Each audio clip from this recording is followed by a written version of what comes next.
What's up guys, it's Simon Fiaz and today's video is on AQ A-Level Chemistry Paper 2 2019 walkthrough. Question 1.1. Give an equation for the reaction for the preparation of this by the reaction of 1,6-dibromohexane with excess of ammonia. So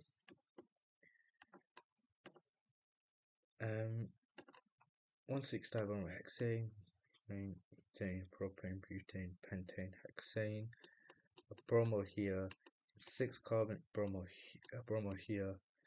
The first carbon, I'm adding an excess of ammonia, so 4NH3, and then I'm forming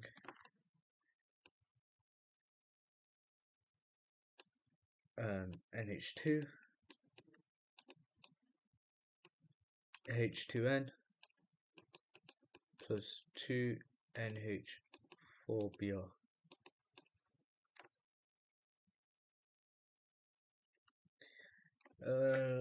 Complete the mechanism for reaction ammonia with hexylamine to form that. So lone pair of electrons on NH3, attacks partial positive carbon, CBr bond breaks. Then what happens is then you've got this NH3 for nitrogen positive charge, that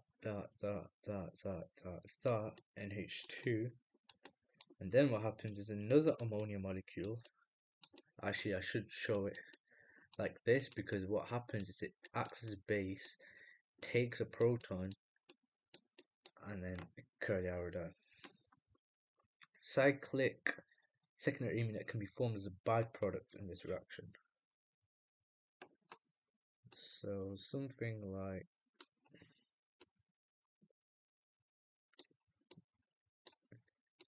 NH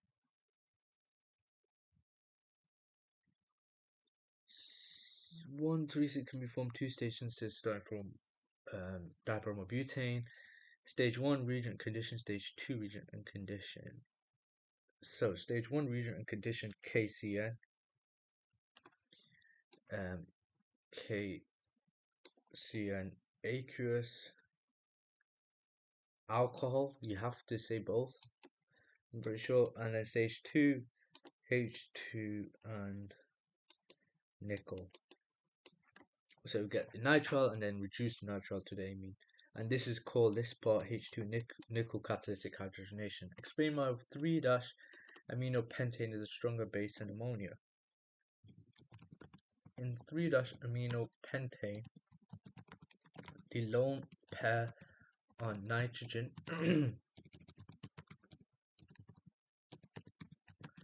is more available.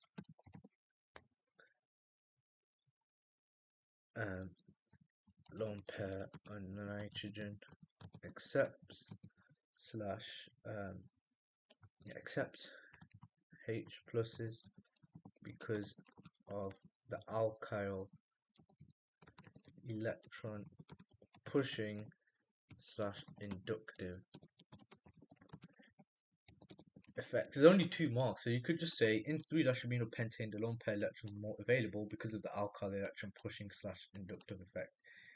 You don't need that second part, lone pair nitrogen except H pluses. Justify a statement that there are no chiral centers in 3-aminopentane. The idea that there's no carbon atom is attached to 4 different groups. No carbon atoms attached to 4 different groups. Question 2. Complete the diagram. Uses still the cyclohexene from the reaction mixture at 83 degrees Celsius, and this is by producing cyclohexene from cyclohexanol. So I need a condenser, I need a bunge, obviously the thermometer,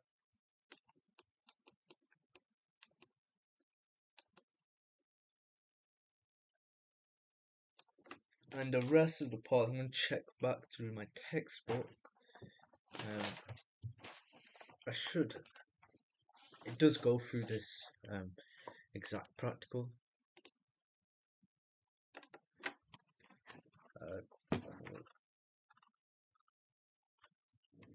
and it is reaction mixture water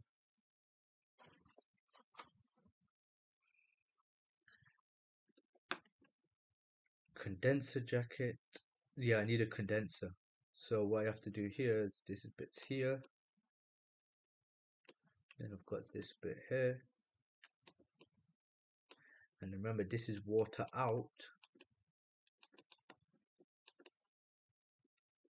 And this is water in. And everything else is perfectly fine.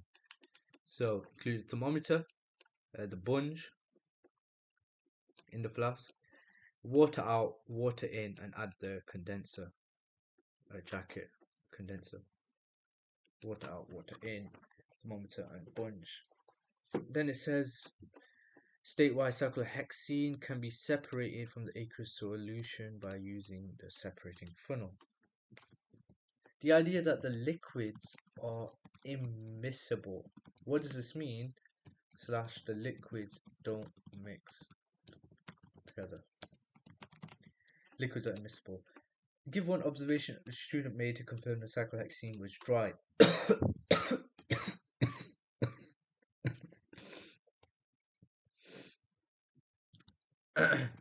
Liquid goes clear, / it's liquid goes clear, that's fine.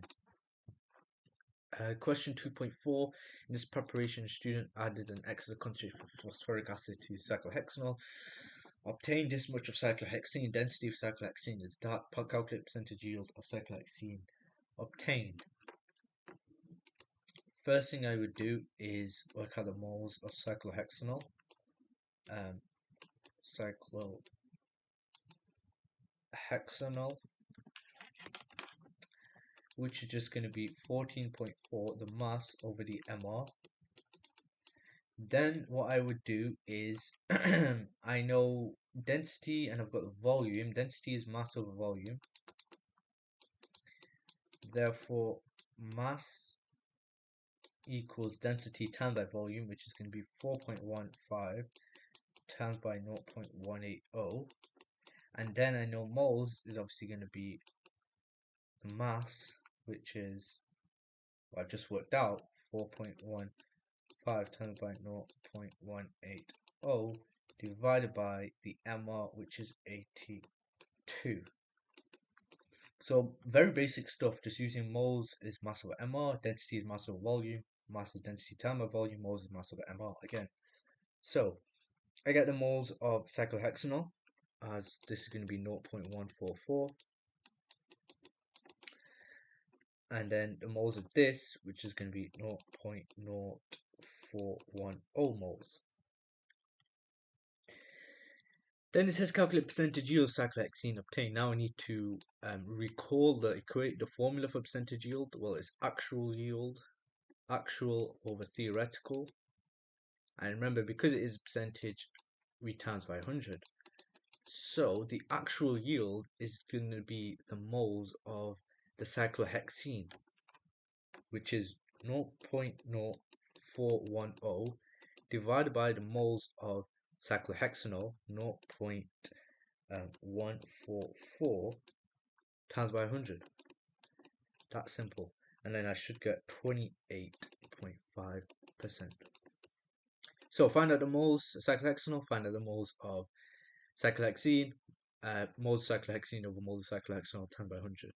And obviously, in order to find out the moles of cyclohexene, I need to firstly find out the mass by rearranging densities, mass, or volume, and then I can work out the moles. 2.5, cyclohexene reacts with bromine. Complete the mechanism. Classic mechanism. Classic. So it goes from here to here. Then what happens is now I've got this, right? I've got my Br here, and then I've got a positive carbocation here. Carbocation is an organic ion containing positive charged carbon atom. Lone pair of electrons Br minus, and it bonds to here to the positive charge, and then that's it. And then what you'd form is Br, and that would come from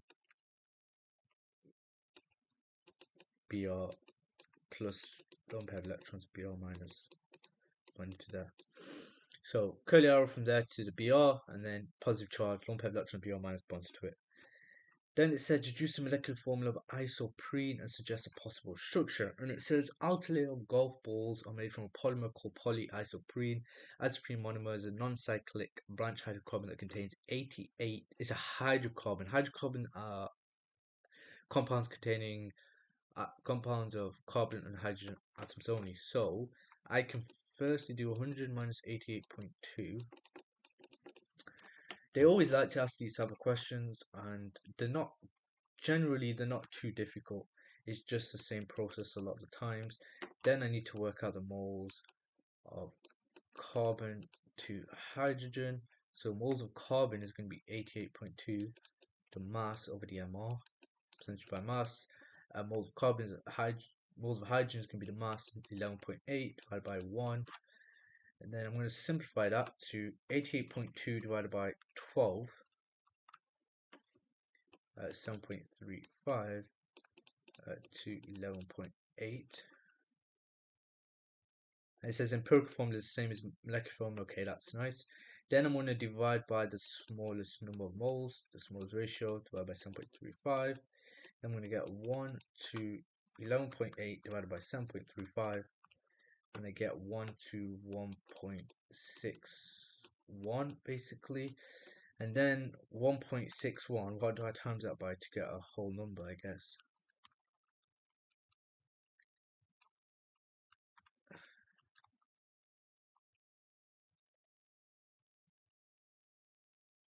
Well, if I do 1.61 times by 2, I get 3.22. If I do it times by 4, I get 6.44. If I do it times by 5, I get 8.05, which I could just, say that's 8. So times by 5, times by 5, 5 to 8. So it's going to be C5H8. It's a molecular formula. Then it says, suggests possible structure of isoprene. So C5H8, 1, 2, 3. Obviously, C5H12, it'd be an alkane, sorry. But it's not. This is not even an alkene. This is C5H8. So what I've done is I've minus 4 hydrogens. So I've got 2 double bonds. That's basically telling me. So there we go.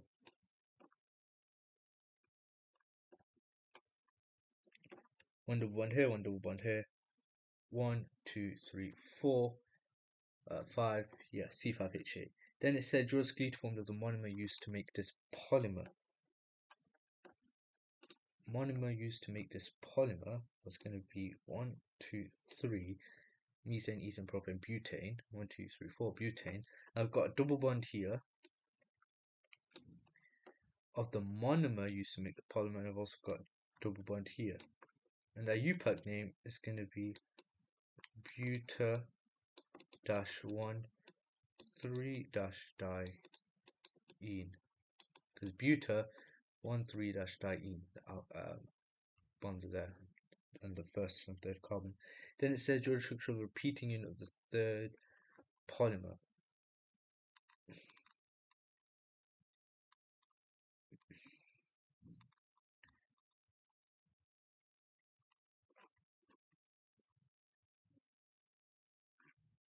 So all I'm going to do is it's just going to be CH2H C double bond CH H2C. I just flipped it around this. So now it's no longer a what's it called? It's no longer an E isomer. No, it's no longer a Z isomer. It's an E isomer. Yeah, because I've just flipped them around. These are opposing each other. These are enemies. These are enemies. When this one, they're on the same side, so it's a Z isomer. The reason why this type of stereoisomerism arises because of the restricted rotation around the carbon-carbon double bond. around the double bond, yeah. Explain why these golf balls do not why they do not biodegrade. Carbon bonds are non-polar / too strong, hence not attacked by electrophiles. A non-polar / too strong,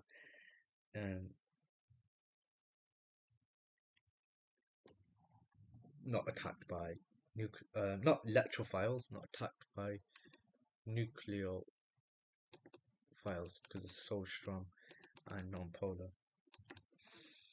Question 4. Complete table 2 to show the initial rate of reaction in each experiment. What does it want me to do? So, experiment 1, experiment 2, experiment 3. So, I'm slightly confused. Complete table 2 to show the initial rate of reaction of P in each experiment. And I know that. Okay. So for experiment 1, the initial rate is 1.6 times by 10 to the power minus 4. Experiment 2, that's what I'm trying to find out. Well, 1.84 times by 10 to the power minus 2 divided by 2.00 times by 10 to the power minus 2. 23 over 25.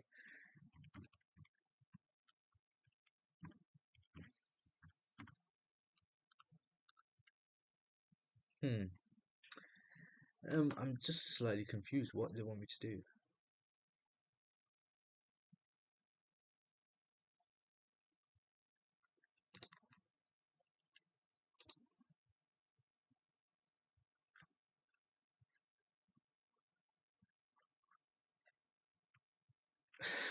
I'm very confused. So,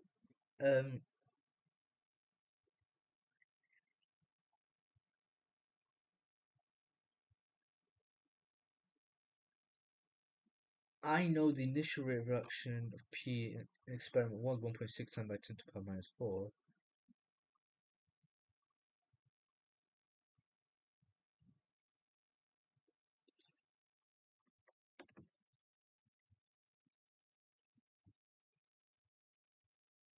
Oh, right.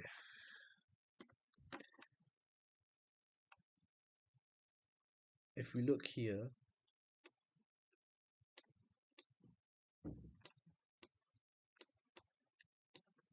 if that's 1.6 times by 10 to the power minus 4 initial rate, this is just going to be double that because all I've done is double the concentration of P. So it's going to be 3.2 times by 10 to the power minus 4. And then for the third one, yes, I half it, but I also double it again. But in this case, I double this. So what's going to happen to the rate? I'm going to double this, so it's still going to be 3.2 times by 10 to the power minus 4. Okay, that's really, that was really sneaky, but it's good that I understand now how to do it. So that doubles, so 3.2 times by 10 to the power minus 4, 3.2 times by 10 to the power minus 4, and this is obviously 1.6 times by 10 to the power minus 4. Determine the order of reaction with respect to P and order of reaction with respect to Q. Well, P,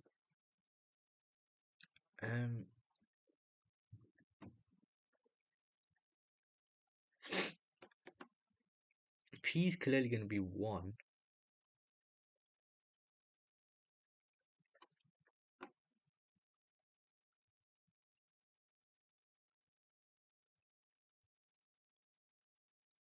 Yeah, P is clearly going to be 1 and Q is clearly going to be 2. And how would you look at that? Well, let's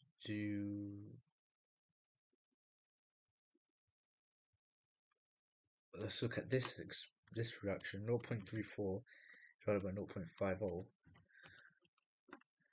timesing by 0.68.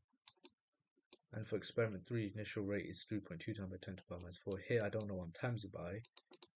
3.2 times by 10 to the power minus 4 is 3.2 times by 10 to the power minus 4 divided 3.2 times by 10 to the power minus 4 divided by 0.68.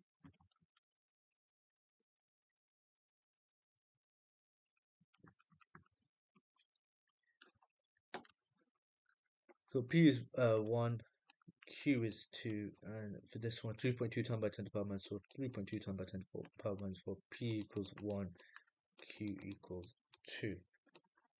Then it says a reaction between substances R and S with second order respect to R, second order respect to S, calculate a value for rate constant K. So first thing I would do is write the equation rate equals K, substances R and S with second order with respect to R, and second order with respect to S. Then rearrange it, rate over R squared S squared. Well, rate is 1.20 times by 10 to the power minus 3 over R squared 1.00 times by 10 to the power minus 2 squared times by S squared 2.45 times by 10 to the power minus 2 squared.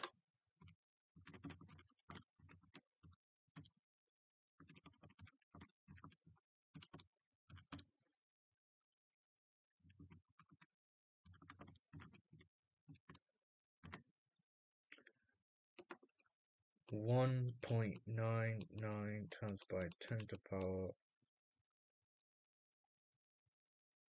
4. Perfect. And the units, well, I'm working with moles per dm minus cube s to the power minus 1, so it's going to be moles per dm minus cube s to the power minus 1 over moles per dm minus cube to the power 4. And if I do that, well, then that will cancel out. The moles per dm minus cube will cancel out, so I'll be left with s to the power minus 1 over moles per dm minus cubed. So I just got rid of 1 moles per dm minus cubed. And then that's the same as s to the power minus 1 over mol to the power 3 dm to the power minus 9. And then that is the same as s to the power minus 1 mol to the power minus 3 dm to the power 9. Question 5. Rate constant K for reaction variable is temperature shown by the equation. Calculate value for Arrhenius constant A for this reaction. Give the units for A.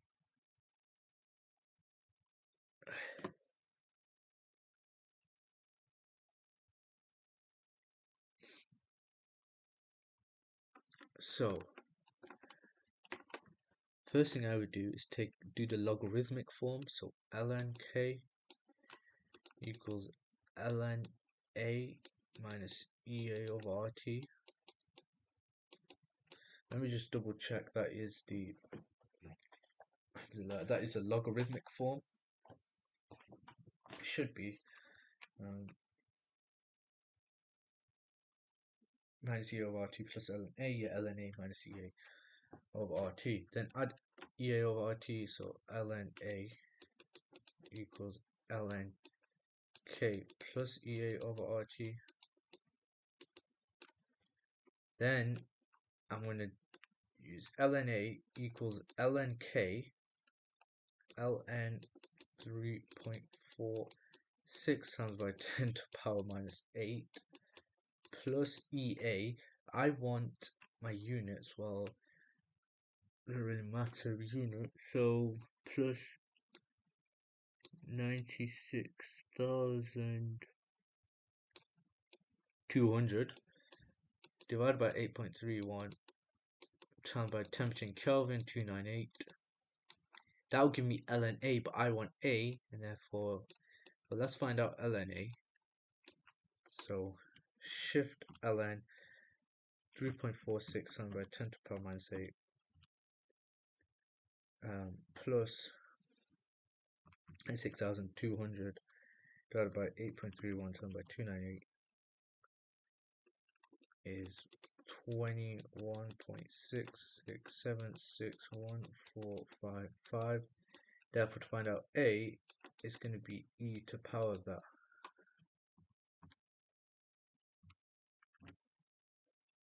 So I get 2.57 times by 10 to power 1, 1, 2, 3, 4, 1, 2, 3, 4, 5, 6, 7, 8, 9, I think. And the units,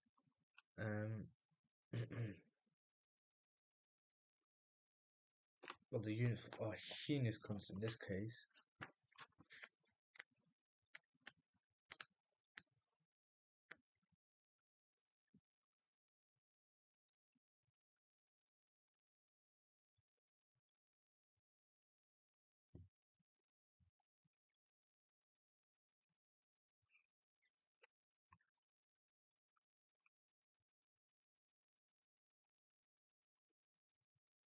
Yeah, so A is e to power of that. I get A. And therefore the units, well, it has no units.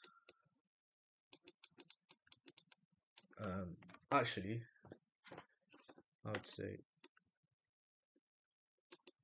constant. Now on the mark scheme, it says this question contained a typographical error. All shoots avoided full marks, but I still want to attempt it. Didn't look too complicated.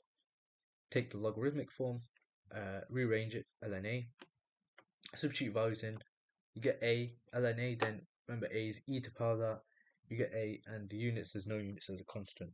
Question 6, give a recent observation for test tube reactions distinguished between 2-methylbutane 1-ol and 2-methylbutane 2-ol. So if I use acidified potassium dichromate, observation with 2-methylbutane 1-ol. Now here's where I would draw them out. Methane, ethane, propane, butane, 2-methyl, propane 1-ol. That is clearly going to be a primary alcohol.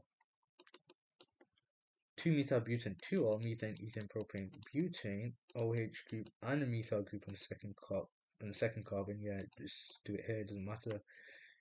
It's going to be a tertiary alcohol, so therefore no observation. So with observation with 2-methylbutane 2-ol,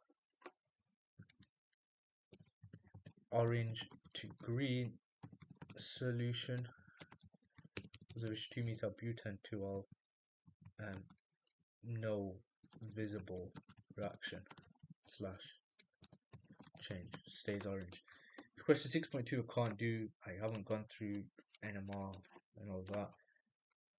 Same with question 6.3, 6.2. Then it says label each spectrum with the correct E, F, or G in the box.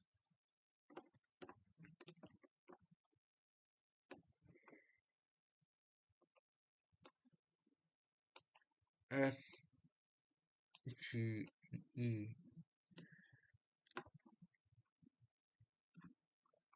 Give that UPAC name for isomer X. Cyclo.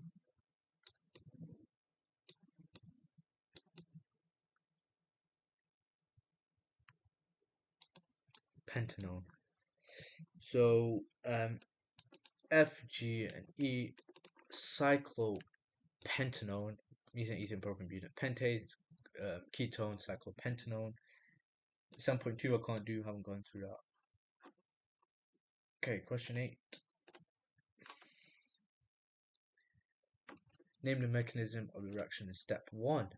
Now here you guys go, where the synthesis routes and for organic compounds and all of that you need to memorize, because this one, name the mechanism of the reaction step 1. This one's pretty nice. It's obviously going to be electrophilic substitution, because I've just gone from added the NO2 group. Complete the equation for the reaction step 2. Well, it's going to be 6H plus 2H12. Again, something you should memorize off by heart. Is it that as well?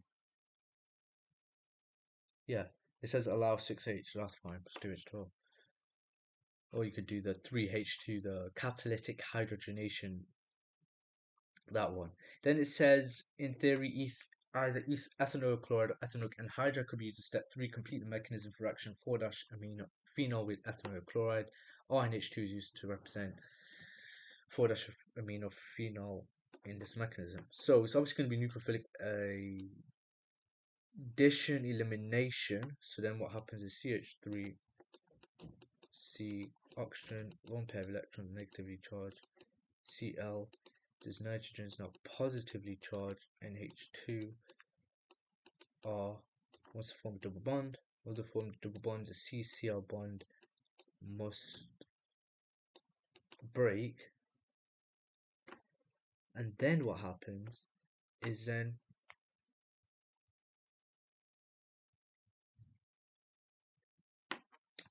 again the RNH2, the lone pair of electrons, now bonds to this hydrogen, and then this leaves.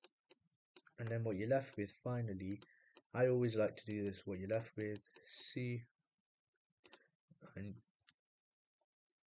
yeah, you should show it, CH3, C, double bond O, N, H, O, or NH, O.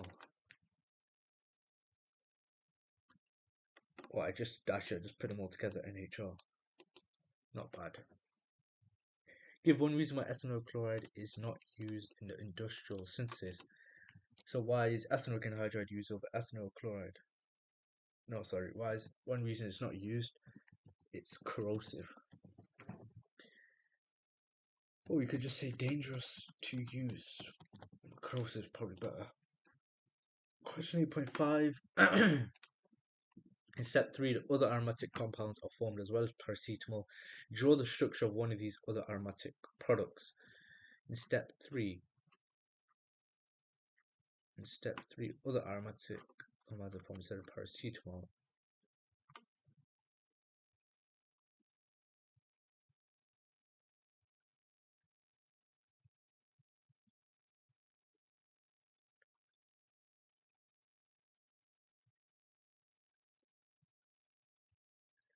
But what could be formed instead is that the idea that I'm just going to have this, your NH2 here, and then your OC double bond O CH3. In the second step, hydroquinone reacts with ammonium ethanate to form paracetamol. Complete the equation for this step, second step. So hydroquinone to paracetamol.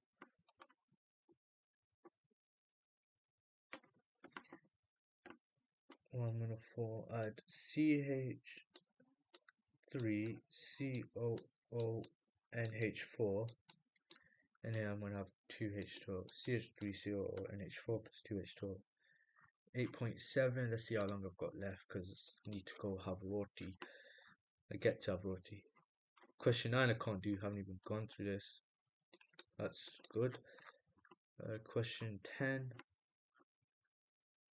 Can't go through that. Can't go through that.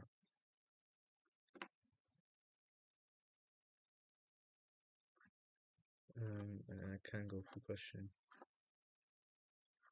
11. Okay, let's just do this quickly then.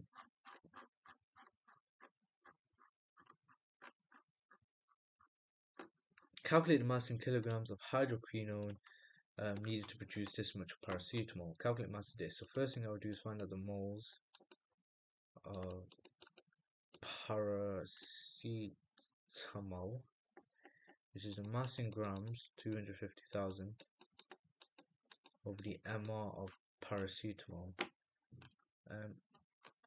Which does it give me in the question? No, so I'm just gonna have to use a periodic table to find out the mR of paracetamol. 151, and I get 1655.6 moles. Then that's also the moles of hydroquinone used. It's 1:1 mole ratio. Therefore, to find the mass of it, moles is mass over mR. The mass is going to be the moles 1655.6 times by the MR. That will give me the mass in grams, and then times by 10 to the power minus 3 to convert to kilograms. You should get 182 kilograms. Question 9 can't do. Question 10 to do some molecular formula of the acid. So dicarboxylic acid relative molecular mass of this and this one. I'm going to reduce the molecular formula of the acid.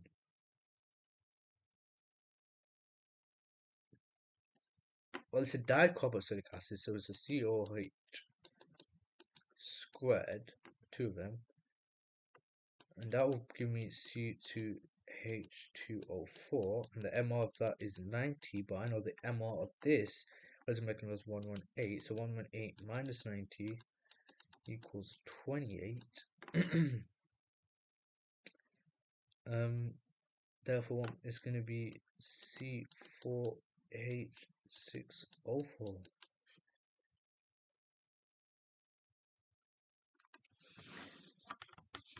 C2H2O4, which is 90, then 118 minus 90 is 28, and the MO of that, C2H4. And therefore what I'm going to do to the C2H2O4 is I'm going to add, because that is C2H4, I'm going to add 2 carbons, C4, add 4 hydrogens, H6O4. Calculate mass in grams of dicarboxylic acid used. Student dissolves some of the dicarboxylic acid. Question 10.1. Water made up a solution to 250 centimeters cubed in volumetric flask. Titration. This much and this much of sodium hydroxide. So first thing I would do is find out the moles of sodium hydroxide using concentration times by volume. 21.60 divided by 1000 times by 0.109. Then I want to find out the mass of dicarboxylic acid used. But then I need to times that by 10, because that's in 25 centimeters cubed are in 250 centimeters cubed. That's the second thing.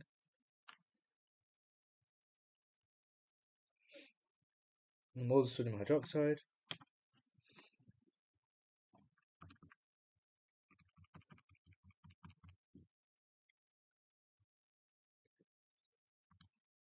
.60 divided by 1000 times by 0.109 and divided by 2, because it's a 1 to 2 mole ratio. First you divide by 2, then times by 10, and I get 1.1772 times by 10 to the power minus 2. Moles in mass over MR. Mass is going to be the moles, but times by the MR of the dicarboxylic acid, which is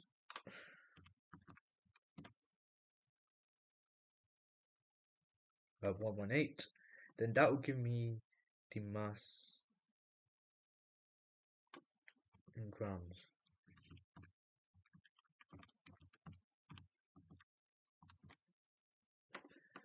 Uh, 1.39 grams. So it's actually very nice 4 marks. Find out the moles.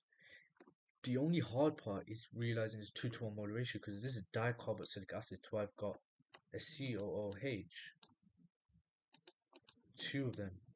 Therefore, it's 2 to 1 mole ratio. So that's the only really hard part, really.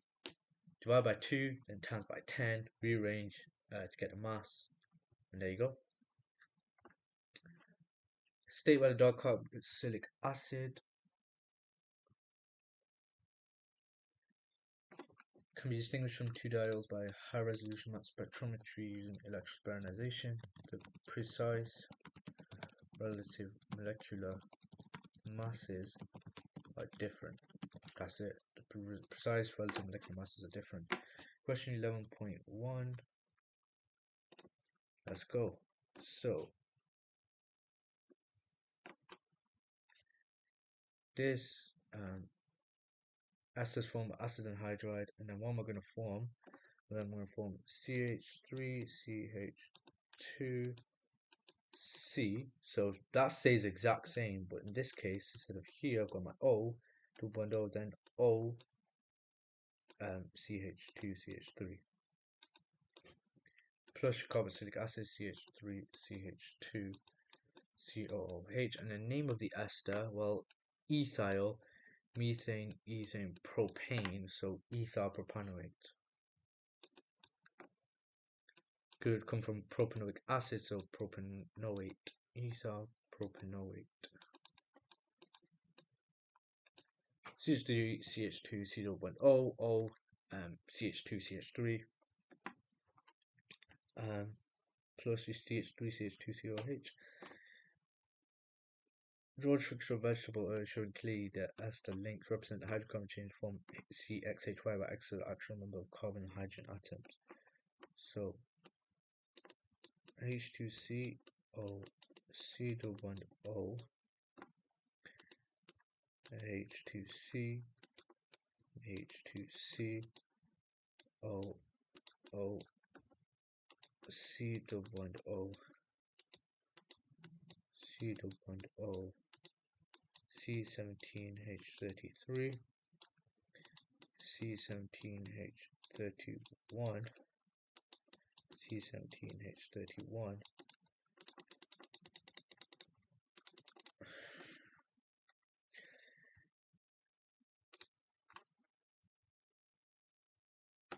skeletal form, complete the skeletal formula.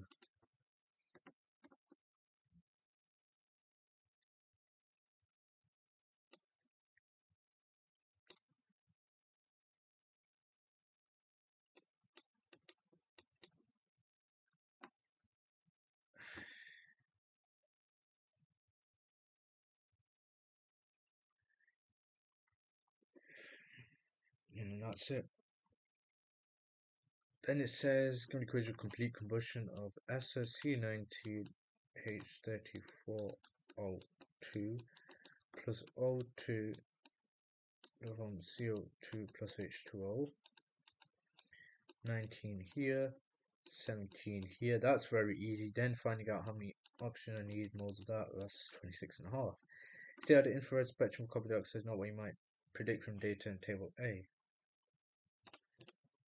Well, the absorption data, absorption in spectrum at 2350 centimeters to power minus 1 does not correspond to the data booklet value of 1680 to 1750 centimeters to power minus 1. Absorption spectrum 2350 centimeters to power minus 1 does not correspond to data book value of 1680 to 1750 centimeters to power minus 1. Explain how carbon dioxide causes global warming. And this is showing you again how you need to know your year 1 content as well. Well, the carbon C0.0 bonds and CO2 absorb infrared radiation. Infrared radiation emitted by the Earth does not escape from the atmosphere. Question 12, draw the hydrogen bonds and then all of this.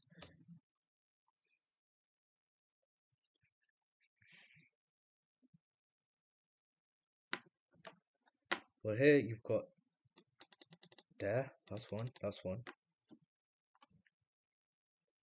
Then any others, well, you've got another one here, you've got another one here, you've got another one here. And I think that's it. I honestly think that's it. So it's not actually a very difficult task, this one, but it is 2 marks. Draw a ring around each of the component parts and make up the cytosine nucleotide in the section of DNA shown in figure 4. Now make up the cytosine nucleotide. So you've got this.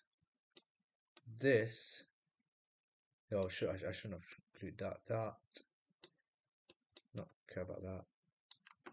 And then this. So just these 3, 1, 2, 3, and these 3 parts make up the cytosine molecule. State the meaning of the term complementary when it is used to refer to DNA strands. Complementary means the 2 strands must have the base sequences. You can't really say complementary to each other. must have base sequences that match. So let's say again, complementary means the two strands must have base sequences that match A to T and C to G. A complementary to T, C complementary to G. Show the first step of the mechanism for reaction between sodium borohydride and 2-methyl-butanol. So firstly, draw out 2-methyl-butanol. So butanol, so I'm going to have the carbonyl group at the end. So methane, ethane, propane, butane.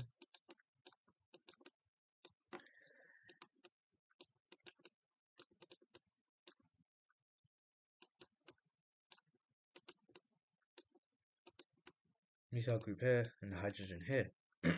What happens is the H minus with the lone pair of electrons, and that's partial positive, carbon partial positive, oxygen partial negative. There you go. There you go. And I want to go through the whole step because this is obviously, and this is nucleophilic addition. So lone pair of electrons, CH minus, attacks partial positive carbon, transfer electrons to here, and then what happens is, even though it does show only the first step, I want to show second step as well. Then you've got this C double bond O and your H here,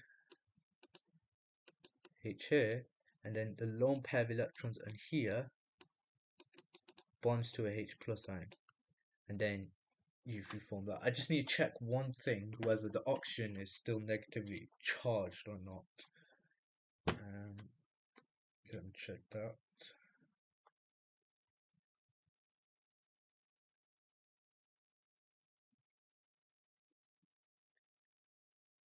Yeah, the oxygen is negatively charged. It's negatively charged, and it bonds to H plus, and then you get your OH. And explain why sodium borohydride reduces that, but has no reaction to 2-methyl-butanol. H minus ion slash nucleophile is attracted to partially positive carbon. Electron rich carbon H minus ion slash nucleophile is repelled by carbon. So the mechanism, lone pair electrons, H minus attack partial positive carbon, there you go, and then it bonds to H plus, oxygen negatively charged and has a lone pair of electrons. Then why it reduces this but not the alkene? Well, the idea that the H minus ion slash nucleophile is attracted to partial positive carbon, or the electron rich carbon double bond, whereas the H minus ion slash nucleophile is repelled by the carbon double bond. So yeah, the carbon double bonds are only attacked by electrophiles, not nucleophiles. Give the region observation for the chemical test. Try to reduce sample of this, but added insufficient that. Confirm the reduction was incomplete by using chemical tests. So Tollens region.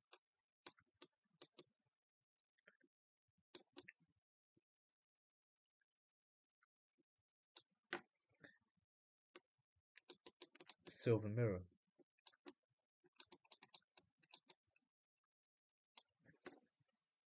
Or failing solution, red precipitate. And that is the end of the paper.